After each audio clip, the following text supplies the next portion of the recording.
Hello everyone, welcome to all. आज की इस वीडियो में हमने कवर करना है कॉन्सिक्वेंसेस ऑफ शॉक थेरेपी। पहले वाली वीडियो में हमने देखा था कि हमने एक वर्ड पढ़ा था पेनफुल ट्रांजिशन प्रोसेस, कि जो शॉक थेरेपी है वो एक पेनफुल ट्रांजिशन था फ्रॉम सोशलिज्म टू कैपिटलिज्म। लेकिन बात वही आकर खड़ी होती है कि भाई यूएसएसआर के लोग या फिर ईस्टर्न यूरोप के लोग तो चाहते थे कि भाई हमें तो कैपिटलिज्म चाहिए, हमें तो डेमोक्रेसी चाहिए। लेकिन यहाँ पर हम वर्ड यूज करते हैं पेनफुल ट्रांजिशन, है ना। तो मतलब जो चीज़ वो चाहते थे उनको वो चीज़ मिल रही थी, तो वो अब ये पेनफुल बातें क्यों कर रहे थे। तो हमने ये देखना है कि consequences of shock therapy in actual consequences of shock therapy नहीं था। इन एक्चुअल अगर हम बात करें तो वो एक बुरा हाल था रशिया का, वो एक बुरा हाल था ईस्टर्न कंट्रीज का, मतलब टोटली उनका बुरा हाल कर दिया गया था। उस बुरे हाल में हमें क्या क्या चीज़ें देखने को मिलती हैं वो सारी हम देखते हैं। पहली बात तो ये है कि अगर हम बात करें कि अभी शॉक थेरेपी किस चीज़ का प्रॉमिस करती है। ये दो हमारे पास इंस्टीट्यूशन थे, एक था आईएमएफ और एक था वर्ल्ड बैंक। ये दोनों किस चीज़ का प्रॉमिस करते थे कि हम आपको ज़्यादा से ज़्यादा लोन या फिर ज़्यादा से ज़्यादा आपकी फाइनेंशियल हेल्प करेंगे ताकि आप रिवाइव कर सको, ताकि आप कैपिटलिस्ट वर्ल्ड में आ सको। और बदले में आपने क्या करना है, सिर्फ एक ही चीज़ रिक्वायर्ड है, आपको टोटल शिफ्टिंग करनी होगी, है ना। लेकिन ऐसा नहीं हुआ। शॉक थेरेपी ने जो प्रॉमिस किया था मास कंजम्पशन के साथ, वो वाला प्रॉमिस जो है वो शॉक थेरेपी के जरिए फुलफिल नहीं हो पाया। जनरली अगर हम बात करें, it brought ruin to the economies, मतलब कि इसने इकोनॉमी को टोटली खत्म कर दिया। जैसे कि हमारे पास दो तीन एग्जांपल्स आ रही हैं। पहली एग्जांपल तो यही है कि जैसे ही शॉक थेरेपी इंट्रोड्यूस होती है, सबसे पहली चीज क्या हुई, सबसे पहली चीज हुई कि रशिया में जिन इंडस्ट्रीज को स्टेट कंट्रोल कर रही थी, मतलब हम ऐसा लिख सकते हैं कि स्टेट कंट्रोल्ड इंडस्ट्रीज, जितनी भी स्टेट कंट्रोल्ड, ऑब्वियस बात है कि सारी की सारी इंडस्ट्रीज स्टेट कंट्रोल्ड ही होंगी ना। तो ये स्टेट कंट्रोल्ड इंडस्ट्रीज को सेल पर लगा दिया जाता है, ठीक है। ऐसा माना जाता है, माना क्या जाता है, आपकी बुक बोल रही है कि 90% industries put on sale, 90% industries put on sale, मतलब के इतने बड़े नंबर पर ये इंडस्ट्रीज को सेल पे लगा दिया गया ताकि प्राइवेट लोग जो हैं इंडस्ट्रीज को परचेज कर सके। पहली चीज। दूसरा जो हमें देखने को मिला वो ये है कि जो 90% सेल लगाई गई है, इसका ये मान के चलो कि इसको ये कहा गया द लार्जेस्ट गैरेज सेल, मतलब के ये वाली जो सेल थी, ये largest garage sale in the history मानी जाती है, ठीक है। अब इस सेल में मतलब लोगों के पास, अब देखिए सेल क्यों लगाई गई, ताकि प्राइवेट लोग इंडस्ट्रीज को खरीद सके, क्योंकि सरकार तो खत्म हो गई। सरकार की जितनी भी चीजें हैं उनको सेल पे लगाया जा रहा है। जैसे फॉर एग्जांपल किसी बैंक के पास हमने किसी बैंक से हमारी प्रॉपर्टी के ऊपर कोई लोन लिया, हमने प्रॉपर्टी वहां पर जब्त करवा दी, लेकिन हम वो लोन फुलफिल नहीं कर पाए, तो बदले में बैंक ने क्या किया, हमारी प्रॉपर्टी जो है वो सेल पे लगा दी। बहुत सारे प्राइवेट बंदे आए, उन्होंने बोली लगाई कि हमें इतने में चाहिए, हमें इतने में चाहिए, हमें इतने में चाहिए, जिसने सबसे ज्यादा बोली लगाई उसको मिल गई चीज। बिल्कुल इसी तरह से स्टेट का जो भी माल था उसके ऊपर सेल लगाई गई।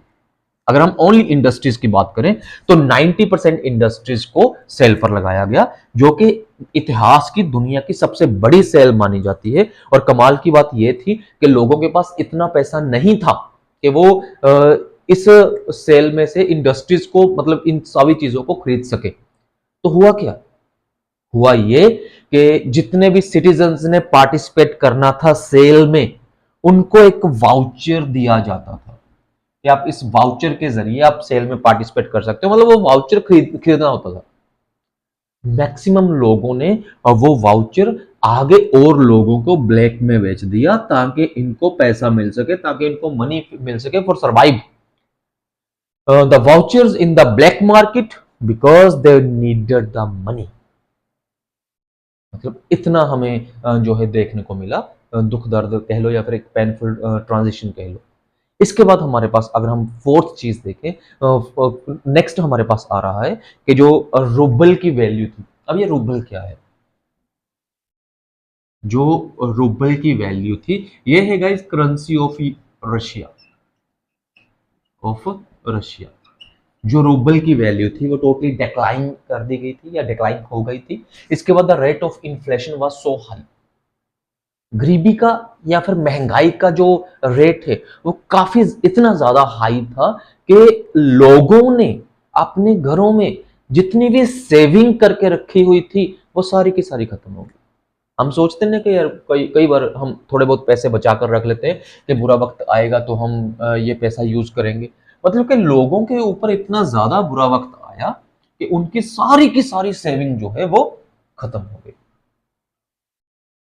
कलेक्टिव जो फार्मिंग सिस्टम है वो तो खत्म हो ही गया था, डिसइंटीग्रेट हो गया था, हम ऑलरेडी कवर कर चुके हैं। अब क्या होगा देखिए, कलेक्टिव फार्मिंग सिस्टम था, इसको चेंज कर दिया गया प्राइवेट फार्मिंग सिस्टम में। अब यहां पर प्राइवेट बंदे खेती कर रहे हैं लेकिन अपनी मन मर्जी कर रहे हैं, मन मर्जी कर रहे हैं तो आम बंदे को फूड नहीं मिल रहा, तो फूड की हो गई शॉर्टेज। अब शॉर्टेज इस हद तक हो गई कि रशिया को फूड इंपोर्ट करना पड़ रहा है, रशिया अदर कंट्रीज से फूड को इंपोर्ट कर रहा है, ठीक है। और अगर हम जीडीपी की बात करें, जीडीपी ऑफ रशिया जो है वो 1999 में इतनी ज्यादा डाउन हो गई थी कि 1989 में इतनी ज्यादा डाउन नहीं थी, मतलब एज कंपेयर टू 1989 बहुत ज्यादा लोएस्ट नंबर ऑफ परसेंटेज था जीडीपी का। और उसके अलावा अगर हम बात करें, ओल्ड जो ट्रेडिंग स्ट्रक्चर था वो इनका खत्म हो गया था, old system of social welfare था उसको खत्म कर दिया गया था, लोगों को सब्सिडी प्रोवाइड की जा रही थी सरकार की तरफ से, उस सब्सिडी को खत्म कर दिया गया। लोगों की जो पावर, मतलब जब लोगों को जो सब्सिडी प्रोवाइड की जा रही है वो जो सब्सिडी खत्म कर देगी तो ऑब्वियस सी बात है कि जो लोग जो है वो गरीबी में आएंगे। अब जो मिडिल क्लास लोग थे उनको सोसाइटी से निकाल दिया गया, निकाल दिया गया इन द सेंस के मिडिल क्लास ऐसा बंदा होता है ना तो वो अमीर होता है ना वो गरीब होता है, मतलब उसको भी इस हद तक दुखी या इस हद तक टॉर्चर किया गया कि वो मजबूर हो गया या तो सोसाइटी छोड़ने के लिए या फिर एकेडमिकली या इंटेलेक्चुअली वो देश छोड़ने के लिए मजबूर हो गया, छोड़ो यार। अब सोच के देखो, लोगों के पास पैसा नहीं है, लोगों के पास काम नहीं है, लोगों के पास खाने के लिए नहीं है, लोग टोटली फ्री फिरते हैं, लोग सड़कों पर आवारा फिरते हैं, तो क्या चीज इंप्रूव होगी, क्या चीज ज्यादा वहां पर देखने को मिलेगी? तो वहां पर देखने को मिलेगा माफिया, वहां पर देखने को मिलेगा माफिया। माफिया इंप्रूव हुआ, माफिया एमर्ज हुआ, ठीक है। बहुत सारी कंट्रीज में लोगों ने करप्ट तरीके अपनाने शुरू किए, चोरियां करनी शुरू कर दी, अटैक करने शुरू कर दिए, तो ये सारी चीजें शुरू हो गई। अब लास्ट में अगर हम देखें तो पोस्ट सोवियत स्टेट्स में, मतलब रशिया जैसी स्टेट्स में क्या हुआ, ये डिवाइड हो गई थी पुअर एंड रिच में, या तो लोग अमीर थे या लोग गरीब थे। अब मैक्सिमम तो गरीब ही होंगे, अमीर को लोग कौन है? जिनके पास पैसा था, जिन्होंने प्रॉपर्टीज खरीद ली हैं, जो प्राइवेट बंदे बन गए। मतलब पहले क्या था, पहले लोगों के पास कम से कम इकोनॉमिक इक्वालिटी थी। कहने का मतलब ये है कि लोगों ने तो ये सोचा था कि यार वेस्ट की कंट्रीज जो हैं वो अच्छी हैं, लेकिन हुआ उलट। लोगों ने ये सोचा था कि कैपिटलिज्म अच्छा है, हमें कैपिटलिज्म चाहिए, लेकिन हुआ उलट। मतलब उनको काफी सारी जो चैलेंजेस, काफी सारी जो चुनौतियां हैं वो देखने को मिली। अब हमारे पास आगे का मसला ये है कि जो हमारे पास ये कंट्रीज हैं, लाइक रशिया हो गया, सेंट्रल एशिया हो गया, या फिर रशिया के अलावा और बहुत सारी कंट्रीज हो गई, इन्होंने यहां पर जो है सिस्टम कैसे चलाया। अभी तक हमने जितना कवर किया है ये सारे का सारा है हमारा इकोनॉमिकली, ये सारे का सारा है हमारा इकोनॉमिकली। लेकिन अब हमने देखना है कि ये डेमोक्रेटिकली, ये तो देख लिया हमने कि ये चाहते क्या है, ये चाहते हैं कि यहां पर कैपिटलिज्म सिस्टम होना चाहिए, यहां पर डेमोक्रेटिक सिस्टम होना चाहिए। ठीक है जी, इन कंट्रीज में डेमोक्रेसी अनाउंस हो गई, इन कंट्रीज में डेमोक्रेसी इंट्रोड्यूस हो गई। लेकिन इन कंट्रीज में जैसे ही डेमोक्रेसी इंट्रोड्यूस होती है तो लीडर्स अपने आप को कैसी कैसी पावर्स देते हैं, मतलब डेमोक्रेसी का मिसयूज कैसे होता है, अब हमें वो देखना है। how the ministers, how the leaders of that countries misuse their powers in the name of या on the name of democracy। Russia की अगर हम बात करें, रशिया की जब हम बात करते हैं तो Russia had a strong executive president. Russia में एक प्रेसिडेंट आता है, मतलब कि रशिया में प्रेसिडेंट को पावर दी जाती है strongest of the strong. Strong बनाया जाता है, इतना स्ट्रॉन्ग बनाया जाता है कि बाकी के जो इलेक्टेड लीडर्स होते हैं उनकी भी वो माने या ना माने उसकी अपनी मर्जी, बल्कि बाकी के एज कंपेयर टू बाकी के जो पार्लियामेंट के लीडर्स हैं उनकी पावर को काफी ज्यादा वीक बना दिया गया। स्ट्रॉन्ग एग्जीक्यूटिव हेड कौन बनाया गया? प्रेसिडेंट। अगर हम सेंट्रल एशिया की बात करें, सेंट्रल एशिया हमारे पास 5 कंट्रीज हैं, किर्गिस्तान हो गया, कजाकिस्तान हो गया, इस तरह से अजरबैजान, उज्बेकिस्तान, 5 कंट्रीज हैं। इन कंट्रीज में क्या हुआ? In central Asia the president had great powers. President के पास काफी बड़ी बड़ी पावर्स थी और वो ऑथोरिटेरियन पावर्स थी, अथॉरिटी वाली पावर्स थी, मनमर्जी वाली पावर्स थी। प्लस क्या हुआ, हम एग्जांपल ले सकते हैं तुर्कमेनिस्तान की या फिर उज्बेकिस्तान की। तुर्कमेनिस्तान और उज्बेकिस्तान के प्रेसिडेंट्स ने अपने आप को अगले 10 साल के लिए प्रेसिडेंट अनाउंस कर दिया, अपने आप को अगले 10 साल के लिए प्रेसिडेंट अनाउंस कर दिया और फिर अपने आप को एक्सटेंड कर दिया अगले और 10 सालों के लिए। मतलब पहले 20 साल वो खुद ही प्रेसिडेंट है, तो फिर डेमोक्रेसी कहां से आ गई? इसे हम डेमोक्रेसी कहेंगे कि एक बंदा 20 इयर्स के लिए रूल कर रहा है? क्या ये डेमोक्रेसी होती है? इलेक्शंस कहां पर है? इसके बाद अगर हम देखें कि जुडिशरी की बात करें, अच्छा डेमोक्रेसीज में ना सबसे अच्छी चीज है, सबसे बेस्ट चीज जो होती है वो जुडिशरी होती है। अगर हम जुडिशरी की बात करें तो जुडिशरी नाम की कोई चीज ही नहीं थी। सोच रहे थे कि जुडिशरी बनाए या ना बनाए, तो जुडिशियल कल्चर या फिर independent judiciary was yet to be established. करेंगे, कब करेंगे पता नहीं। तो ये सिस्टम था political system of post Soviet या पोस्ट कम्युनिस्ट रिजाइम। मतलब इकोनॉमिकली टोटली उनको एक पेनफुल ट्रांजिशन दी गई, पॉलिटिकली उनको टोटली पेनफुल ट्रांजिशन दी गई। रिजल्ट ये निकला कि आम बंदा, ऑर्डिनरी पीपल जो है वो टारगेट पर है, आम बंदा टारगेट पर है। लेकिन अब हमारे पास नेक्स्ट क्वेश्चन ये आ रहा है कि हाउ रशिया या फिर अदर कंट्रीज रिवाइव्ड। कि चलो ठीक है यार, 5 साल 10 साल 15 साल इन्होंने एक वक्त देखा है, इन्होंने देखा है कि यार दुखी हो गए या फिर हमारी इकोनॉमी डाउन हो गई, हम गरीब हो गए, लेकिन कभी तो हम रिवाइव करेंगे ना, कभी तो हम ऊपर उठेंगे ना। तो अब हमारे पास छोटा सा एक टॉपिक है कि ये ऊपर कैसे उठे, इन्होंने अपने आप को रिवाइव कैसे किया। ठीक है, तो सबसे पहले हमारे पास आ रहा है most of these economies specially Russia started reviving in 2000। Russia जो है वो 2000 में रिवाइव करना, ऊपर उठना शुरू करता है। मतलब 10 साल लग जाते हैं उसको अपने सेटल डाउन करने के लिए, अपने सिस्टम को ठीक करने के लिए। ठीक है, 10 साल लग जाते हैं। उसके बाद अगर हम बात करें रिवाइवल ऑफ अदर कंट्रीज, या फिर चलो अगर रशिया की बात करें, ये रिवाइव होता कैसे है? ये रिवाइव होता है थ्रू नेचुरल रिसोर्सेज, क्योंकि इनके पास नेचुरल रिसोर्सेज काफी हैं।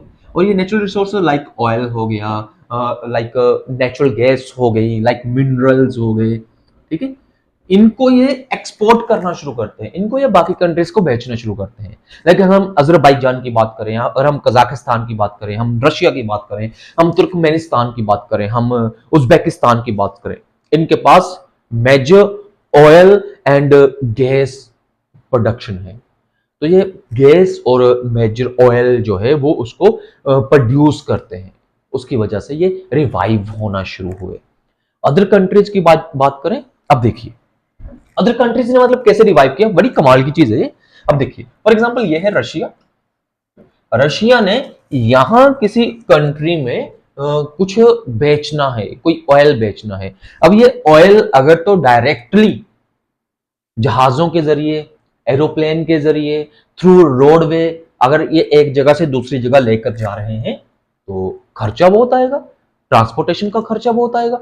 तो इन्होंने पाइपलाइन बिछा दी, ठीक है। अब पाइपलाइन के चलते हुए फॉर एग्जांपल यहां पर कोई कंट्री आ गई, यहां पर कोई कंट्री आ गई, इस कंट्री में इन्होंने ऑयल पहुंचाना है, लेकिन रास्ते में दो कंट्रीज आ गई, तो इन्होंने इस शर्त पर पाइपलाइन गुजरने के लिए अलाउ किया कि अभी हमें रेंट चाहिए। तो मतलब इन्होंने सिर्फ जमीन में से अपने पाइपलाइन गुजारनी है, उसी का इनको पैसा मिल रहा है और ये अमीर हो रही है, रिवाइव हो रहा है इनका। Other countries have gained because of the oil pipeline that cross their territory, cross their boundaries, for which they get rent. इसके लिए इनको रेंट मिल रहा है। Some amount of manufacturing has restarted, बल्कि अब क्या हो रहा है, अब वहां पर मैन्युफैक्चरिंग जो है वो स्टार्ट होनी शुरू हो गई। तो यह था हमारा शॉक थेरेपी का पेनफुल ट्रांजिशन का कॉन्सिक्वेंसेस। हमने देखा कि किस तरह से जो है Russia plus other post communist countries जो हैं वो पेनफुली उन्होंने मतलब बहुत सारी चीजें सहन की हैं या बहुत सारी चीजें अपने ऊपर हंडाई हैं। तो अब देखते हैं आगे हमारे पास जो है टॉपिक आ रहा है new entities in the world politics, और इंडिया के इन कंट्रीज के साथ क्या रिलेशन थे। हमारे दो टॉपिक रह गए, वो हम हमारी नेक्स्ट 2 वीडियोस में कवर करेंगे, देन हमारा ये चैप्टर कंप्लीट हो जाएगा। तो मिलते हैं हम हमारी नेक्स्ट वीडियो में। Thank you.